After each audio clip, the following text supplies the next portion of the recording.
Good evening. Welcome to Checking the Executive. Welcome back and thank you if you tuned in last week. My name is Justin Bliss, and today marks our fourth show and 1 month of the Trump administration in the United States. On this show, I attempt to document and provide analysis for the actions of the executive branch, who consistently tries to mask its actions to control the spread of misinformation. As the fascists say, you should have no reason to fear if you have nothing to hide. Big Brother is always watching.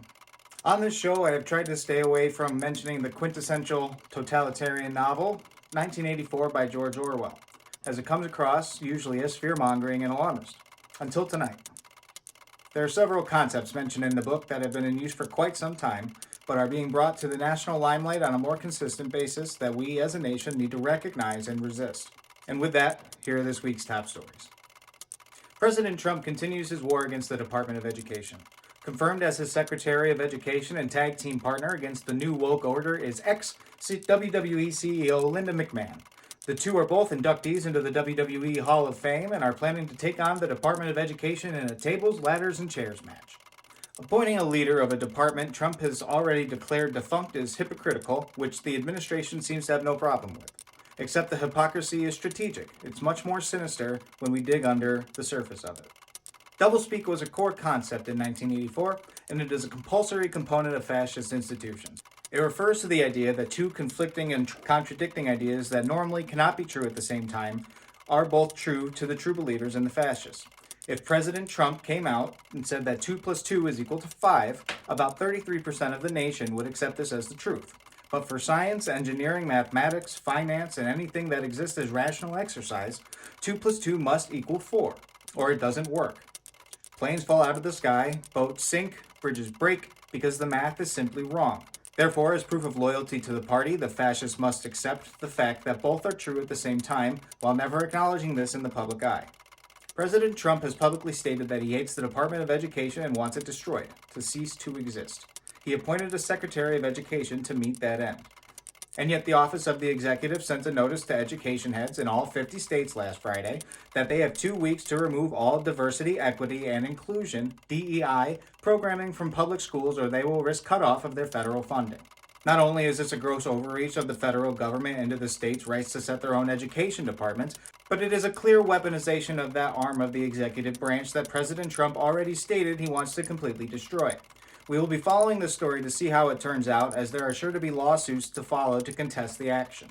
Maine Governor Janet Mills has already told Trump in person that she will see you in court. President Trump has always been prone to narcissistic outrage, but it seems that even the slightest delays of his half-baked plans have provoked his ire. On Wednesday, he filed an executive order which stated only the President and the Attorney General had the power to interpret the meaning of the laws carried out by the executive branch.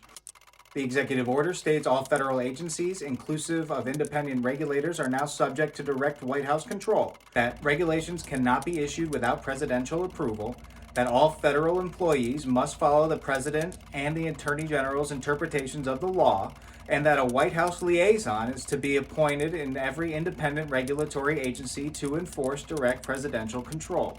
This is being called the largest executive power grab in history, but we're only 1 month in. If not challenged by the courts and left to stand, this executive order effectively ends all presidential and federal oversight by anyone other than the president. Obviously, this is by design and intention, and the snowball has been thrown. Should this stand, who's to stop him from expanding this to court rulings? Surely his personally picked Supreme Court would stand up against this, right? I recently came into ownership of a bridge in Nantucket. If anyone believes that the Supreme Court will stand against this, please contact me directly so that I may sell that bridge to you. I'll leave a link to the order in the description of this video. ICE raids are still ongoing and deportations are being conducted in earnest.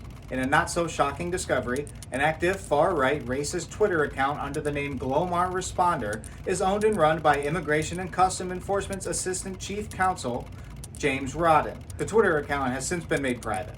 I will leave the article from the Texas Observer in the description for further reading. As Rage Against the Machine put it, some of those that work forces are the same that burn crosses. It is currently 89 seconds to midnight on the Doomsday Clock, the closest the clock has ever been since its inception in 1947, and across the pond, Europe is preparing for war.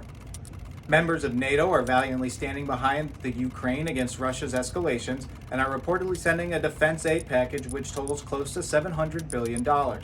President Erdogan of Turkey, who has been criticized in the past for his authoritarian rule, has also publicly supported the Ukraine's full independence from Russia. Concurrently, the United States may be withdrawing troops from the Baltic states as our president continues to disrespect our long-term allies against the Red Threat. Trump has stated his intentions to drop the U.S.'s pursuit of an international lawsuit against Vladimir Putin for war crimes. Most worrying for our democracy is President Trump publicly stating to the media, "You should have never started it," insinuating that the Ukraine and President Zelensky were the ones who started the current war between them and Russia. This is unequivocally and emphatically false. This is a lie. This is not true. Russia committed an unlawful invasion of the sovereign territory of the Ukraine in 2022. These statements from President Trump came not many hours after his meeting with Russia, which Ukraine was not invited to. Puppet, puppet, you're the puppet. Supporters of the president are now faced with a choice. Have we always been at war with Eurasia? The president has outwardly stated a lie which may be used to support an invading power in an aggressive war, a lie which may put American boots on the ground in support of a tyrannical oppressor with a secret police force. To the president's supporters, will you accept this lie as the truth?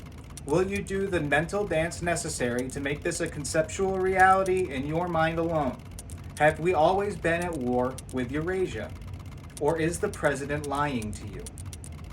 Former owner and editor of Breitbart, a far-right propaganda site, and former Trump chief strategist Steve Bannon gave a Nazi salute at the end of his speech on Thursday at the 2025 Conservative Political Action Conference. This was a second Nazi salute given by a current or former high-ranking government official during Trump's first month. As the old adage goes, you are the company that you keep. We have a new FBI director, Kash Patel. He was interviewed by Steve Bannon about their intentions of offensive operations against people they consider enemies of the government. Bannon is quoted as being dead serious about this threat. Kash Patel is a far-right extremist, to put it mildly, and has said, "We are coming after people in the media, people who helped Joe Biden to rig elections. We are putting you on notice." The FBI will be used just like the Department of Education, the Department of Immigration Control and Enforcement, and the Department of Government Efficiency, as a weapon against the truth, against the populace, and against anyone considered in opposition to the administration. If Patel has his way, it will be a modern-day Gestapo. I do not consider myself a member of the media just yet, except anyone that this may reach. I'm the smallest of small fishes in a very, very large pond. But I promise to all of you watching that I will not stop accurately documenting this Trump administration. There are many potential ways state governments and the media may react to these comments. Some will bend the knee. Some will continue their duty in opposition to oppression. Some will follow the prophets, as they always have. But the truth will always be out there. Please share it if you can. Stand up for the truth. I'll be back for next week's episode. Good night, and God bless. Thank you.